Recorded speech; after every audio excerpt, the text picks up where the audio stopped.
think we're all the same. Like, we feel like we kind of have to figure it out a little bit before we ask for help. And that's, again, just what society tells us is like, do it on your own, figure it out, you can do this. Are you really a boss mom if you haven't done it on your own? But really, nobody has found success without help, right? We all have gotten help along the way. Hello, Fempreneurs. My name is Lindsay Barry. Welcome to the Fempreneur Marketing Podcast, or welcome back if you've been listening for a while. Today's episode is an interview with a real estate agent, a real estate investor, and a money coach. It is a very inspiring interview, and I know you're going to take tons away from it. So let's dive in. I've always had an entrepreneurial background. So my parents and grandparents, everybody was entrepreneurs. So my goal initially was to become an accountant, but yeah, long story short, here I am, right? Life always takes you places where you don't expect, and never say never. So what I did was I did get my Bachelor of Commerce at the University of Manitoba, and then ended up becoming a mortgage broker and then a real estate agent. So I've been doing that now for about 16 years. And then about 5 to 6 years ago, I started doing some money coaching as well. So just helping people with their finances, whether that's small business owners, individuals, and some of that just came from, again, listening to people and what they were looking for. So when I was helping people with buying a house or selling a house, suddenly they'd be like, you seem to know a little bit about money. Can I ask you some questions? And when you listen to what people want and you see that there's a need, then you just meet the need. So, and then we have, my husband has a business, and I also have a side business doing home staging as well. Wow, you're a busy lady. Yeah. Awesome. Yeah. Good for you. And the real estate market looks like it's hopping in the area of Manitoba where you are. So are you living right in Winnipeg? I live about an hour south, so I'm a rural girl. Yeah. So I've been, my whole life, we've lived outside of our major city, which is Winnipeg. But it's a close enough drive that I do business in Winnipeg as well as our rural area. Oh, good for you. So you're living the country life and you get to be close to the city. Perfect. Yeah, exactly. That's awesome. I love that you've already touched on the importance of listening to your people, and when you feel called to learn about another area of your business and to kind of niche down even further, that you really should do that as an entrepreneur. Yeah. But you made it sound kind of easy too. So I'm curious to know, let's go back to that stage where people were asking you to do things around money coaching. How did you kind of take that message, and then what did you do? How did you process that, and what were the steps that you took to become a money coach? Yeah, well, even that, I think things always come full circle. So even as like a teenager already, I was trying to figure out, okay, I see people in business around me. I had the benefit of that, watching your parents as entrepreneurs. But you still think, well, I got to figure this out on my own, and, too proud to ask too many questions. So I would try and pick up as much as I can. And, back in the 90s, there wasn't podcasts, and there's so much at our fingertips now, and exactly what we're doing, right, where people can listen in and learn from others. So I just tried to get as many books as I could, and just learning about personal finance, and like, well, when I have to move out, as a teenager, how am I going to pay bills, and how am I going to figure all this stuff out? So kind of went full circle to get back into sort of more the personal finance side. And then obviously through university took a lot about entrepreneurship, all the financial stuff. I had already taken all that education. So I ended up taking a money coaching course, a life coaching course, and I still want to take a relationship coaching course as well. That's kind of like the last piece, I think. And just from dealing with people in my business for so long, you get a lot of life knowledge as well. But really just being able to read people and figure out, asking the right questions, right, when you're coaching. And yeah, so that's kind of where I am. So it's grown pretty organically. It's just as I run into people, or if people hear from others, oh, I heard you're doing this. I've taught teens in money course, so teaching teenagers about money and thinking that through, and hopefully getting them on the right path before they hit the real world as well. So yeah, sort of wherever it takes me is on that side of things is how it's grown. Nice. It Yeah. sounds like you're really flexible, and that's part of why you have so many irons in the fire. How do you run your day-to-day as a fempreneur that's kind of multi-passionate? Like, even though everything comes down to helping people create wealth and understand that, but you still have, you're wearing a lot of hats. It sounds like you're a Yeah. real estate investor. You also are a realtor. You're a money coach. You're teaching kids about money. How do you divide your time? How do you structure your life to be able to do all the things? Hmm. Yeah, well, whenever you see anybody doing a lot of stuff, there's a team behind them, and that's definitely the case. So already, I would say my second or third year into real estate, way back then, I had hired somebody, and it was just very part-time. So I was like, okay, I think I could start to use some help here. And now, there's so many more options again where, you can hire people through Fiverr and get virtual assistants, and they just didn't, there wasn't those things back then as much, right? So I just hired somebody that I ran into actually at a real estate appointment, and they said they were thinking of getting back into the workforce after taking time off to raise their children. And I just said, well, I have a few hours every week if you wanted to work like part-time. And it went from 2 mornings to 2 full days to next thing you know, it's full-time. So I just really grew small, right? You just go small, go slow as it takes that you're comfortable with. But I think people tend to, because it's complicated and it's something you haven't done, especially with hiring and growing your business, that people put it off longer than they should. Yeah. And so I always recommend as quickly as possible where you start to feel that need, where you just can't handle everything, to get help. And that's what really catapults you, I think, into future growth. But you have to be able to take that first step and say, okay, I can do this and I can hire somebody. Because the problem that most people have is when you've grown your business, it's your baby. And you always think, nobody will have this down pat like I will. Nobody can have the same voice on social media that I have, and things like that. But I always challenge people when I'm coaching, there's people who will do it better than you. And what if you find that person, right? So it's really trusting yourself first before you can trust others. Wow, that's awesome. That's beautifully said. A lot of fempreneurs that I'm working with right now are at that stage where there's really only one way to increase their income, and that is to hire someone and stop doing everything themselves so that they can go and create income while their assistant or whoever is over here keeping the other balls in the air. So what a timely message for all of the fempreneurs listening to this episode. So thank you for reminding us of that. Is there anything else you would, okay, so let's pretend like you could talk to yourself 10 years ago, so your 10-year younger self. What would you tell her? I don't often look back and say, man, I could have done this better or that better. And I think that the timing is just always different, the environment that we're in, right? So again, now we do podcasts, now we do way more video than we did then. I think I held back from social media longer than I should have, just because there was that unknown of, how do you manage this with your business and things like that. I still jumped in sooner than other people, but, there's a bit of a hesitation there. So I don't know if there's anything I would do different. For today, I would sit, if somebody was just joining and listening today and thinking of starting their business today, I would say try not to get a lot of information, but don't wait. So often we're just stuck in inaction. And, time and time again, you run into people and they say, man, I should have started this business 5 years ago, or, oh, I should have invested money 5 years ago. I don't know why I waited, right? Yeah. So we just tend to be on autopilot so much in our lives. And that can be in our business too. We can get comfortable. So obviously just going through COVID, business owners have felt that need to adjust things, and a lot of stuff did change. But if you're starting today, I would say, yeah, take action and just get started as soon as you can.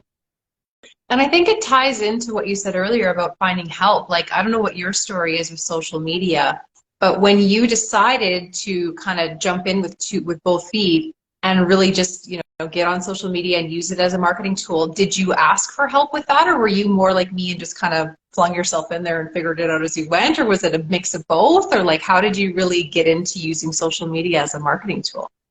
Yeah, I think a lot of it was just sort of trying things as I go. And like you said, that I think we're all the same. Like we feel like we kind of have to figure it out a little bit before we ask for help. And that's, again, just what society tells us is like, do it on your own, figure it out, you can do this. Are you really a boss mom if you haven't done it on your own? But really, nobody has found success without help, right? We all have gotten help along the way. We've all had somebody pass on a great lead for our business and have helped that way. You know, there's just so much. And so that's what I would say would be, yeah, definitely, I agree with you, you know, ask for help as soon as you can too, and find people who have already done it. I think another thing that's sometimes tricky is everybody also always says, well, this is the course that will bring you to $10,000 a month, or this is the course that will, you know, give you the confidence you need. And so sometimes I find it hard to know who do you trust, right? Even I've signed up for stuff that even I've gotten referrals from for people, and I've watched them for 5 or 6 years before I've signed up, and it's still, you know, you can get burnt along the way. So I guess that's the other thing is sometimes, again, people hold back because they're like, I don't know if this is the right person. But even if you take those steps forward, sometimes, you know, you'll get burnt or you'll spend money along the way, and things just won't work out how you thought. But again, that's just part of being in business. Yeah. Forgive and move on, and look to the next open door. And I like that. Did you know that the best way to help other fempreneurs find this podcast is by following or subscribing? If you love these weekly doses of marketing power, guess what? Other fempreneurs are going to love them too, and you have the power to help them find this podcast. Thank you so much for helping us empower more women to build their dream businesses. All right, let's get back to today's episode. So regarding wealth creation and your money coaching business, what are some of the most common challenges people are facing right now when it comes to kind of grasping their wealth creation, you know, their future, and the knowledge and the skills it takes to really improve their finances? What are some of those common questions and obstacles you're seeing? I think people are looking for the way, like there's only one way to do this, or they're looking for the magic bullet, or they're looking for the one way. So they don't want to, what if crypto won't work? What if crypto does work? What if? I should probably just take a few more courses. I should probably read a few more books. And so it's sort of that same thing. I think that plagues us in all areas of life, where people are stuck in inaction because there's so much out there. Yeah. So I think, you know, when I was a kid in the 80s, I always use this example, like if I would go to the grocery store with my mom, you know, there was this many options for cereal, right? Now you go to the grocery store, you got a whole aisle of cereal. So what do you see people do? They're just standing there in the aisle looking at everything, and they can't make a decision on cereal. How are we supposed to make decisions on investing and everything else, right? There's so much at our fingertips. There's so much information out there. And so that's the biggest thing is, again, people saying, man, why didn't I invest so much sooner, so many years ago? Why didn't I start? And it often takes some type of pain point or something changing in life for people to say, okay, now is the time I have to finally get going with this. Right.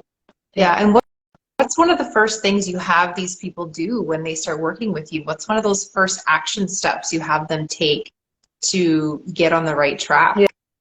Yeah, well, so it's very customized to where people are at. So again, if it's a pain point, it's maybe, hey, I lost my job. I don't know what to do now. We had to go to one income. How do we adjust? I keep struggling and I'm never getting ahead. I'm barely making the payments. What do I do? Yeah. So it's usually a pain point of why they're coming in. No different than, marital counseling. You know, you don't really go for maintenance and to keep things up. You go when things become crucially bad. So there's this pain point again. So it just depends where people are at. Usually the first step is like laying the groundwork of, okay, where are we at? Let's assess what's the issue, where are we having struggle, and then getting people to a stable place. So if you're not making your payments every month, we got to just get to that stable place. The next person could be coming in and they're saying, hey, I have never invested, I just want to start doing that, right? So we're looking at their budget and figuring out, okay, how much can you invest? Right. What would that look like? I don't sell investments, so at that point, after they've sort of figured out some things, then they can go to an investment person and get rolling on that. Yeah. And then small business owners, that really depends again too. Some people are looking at, I want to ramp up my sales. Some people are like, I don't know, I don't understand these financials I get back from my bookkeeper. Yeah. I just need to sit down and really get a handle on my finances. So yeah, wherever they're at, wherever people are at, kind of meet them there, and then we push forward with a plan from there. Right. What's one of the most common things that you hear yourself saying over and over again in these meetings? Something that you just find a lot of people are kind of missing the boat on, or maybe because we all grew up in the 80s with parents who never talked to us about money, or something that is just something that you really do feel like you repeat over and over again. I think people blame themselves so much for money, and it's really getting to the root of like, this is an emotional thing. This is not a judgment on you. You haven't failed as a person if you're struggling with money, because often our self-worth is wrapped up in how much money we have, right? Mm-hmm. If we're struggling, like, who am I? Like, look at all these people who are successful. Why can't I do this, right? Yeah. So just really getting to the heart of like, what's the underlying issue, or not even issue, but looking at why you spend is the biggest thing. And that really we make decisions emotionally. It's not usually logically. If we could all make completely logical decisions, we would all be better off financially. But emotions always play into that, whether that's fear around money, whether that's, you were told as a kid, you're never going to amount to anything. Maybe you struggle with self-worth, so you're constantly spending a lot of money to make yourself feel better, but really there's something else you need to work on. So really getting to the root of why people are spending money. Okay, that's awesome. Yeah. And of course, that's different for everyone. And is that just usually like a conversation that you have with them? Do you have like a questionnaire that kind of results in the answer? Or like, how do you find that answer with these people usually?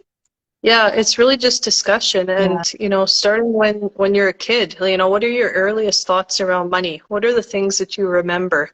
And when people usually work from 3 or 4, right? As soon as you can kind of start remembering what was ever said, then we can sort of uncover why things happened, or are happening currently. Sometimes food and money are tied together. So I had somebody who they struggled, their parents struggled financially, and they were getting food from the food bank, and this woman just said, I remember the stress still that my mom, I could feel it on my mom, right? I could feel that she was constantly like, we just have to make sure we have enough food in this house. So now as an adult, her pantry is overstocked. Because she's overcompensating for what she grew up with, right? Even though logically there's no problem anymore, but emotionally that stuff stays with you. Yeah, absolutely. Yeah. And so back to your childhood and comparing that and the money lessons you got to what you've done with your children. How many kids do you have? 4 kids. 4 kids, okay.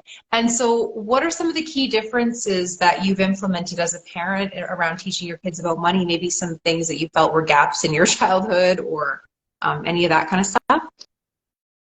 I would say probably we, on my side, we definitely talked about things a lot. My parents were pretty open.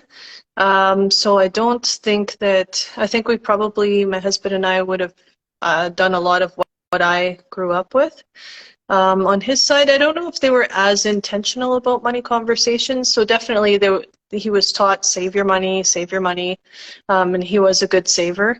And he actually ended up, really saving all of his money that he had from working as a teenager, and ended up buying a small rental house when he was 17 already. So he really had his parents helping him a lot too and kind of guiding him.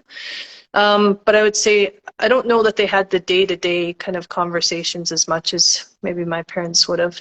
But yeah, we talked about it a lot. Again, when your parents are in business, unless they keep everything really at work, which I think they did later in life, but in the beginning, yeah, you hear a little bit more about the struggles, right? So I don't think we were, that was hidden from us. And so I think that is an important lesson too.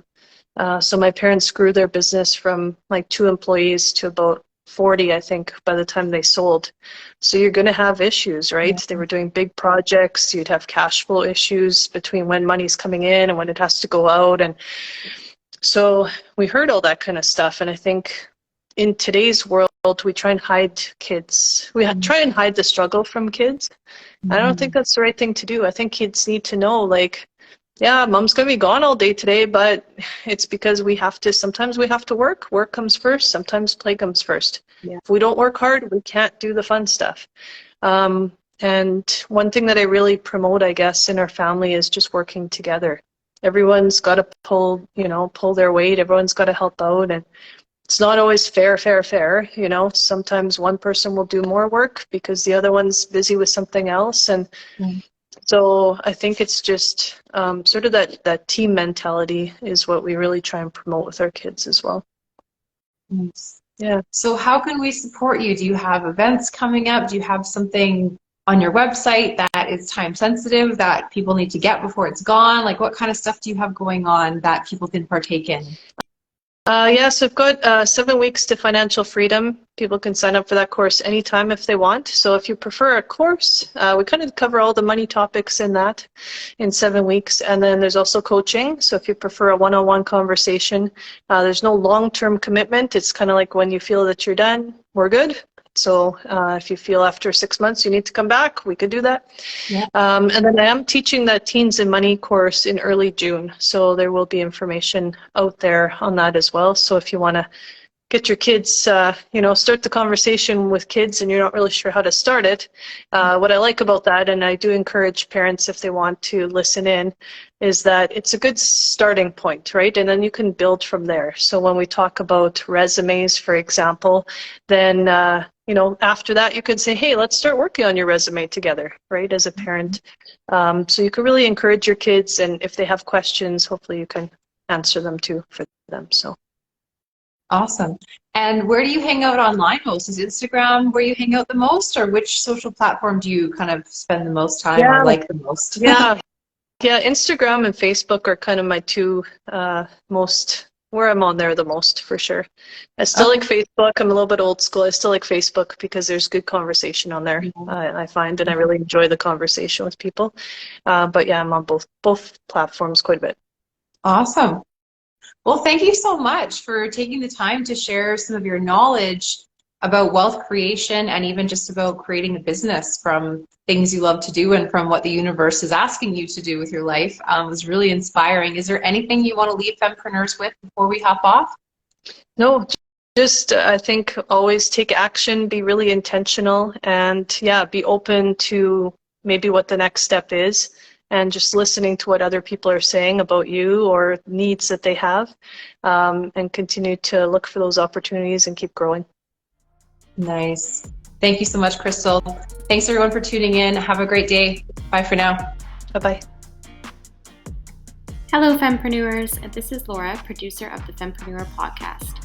Thank you so much for tuning in to today's episode.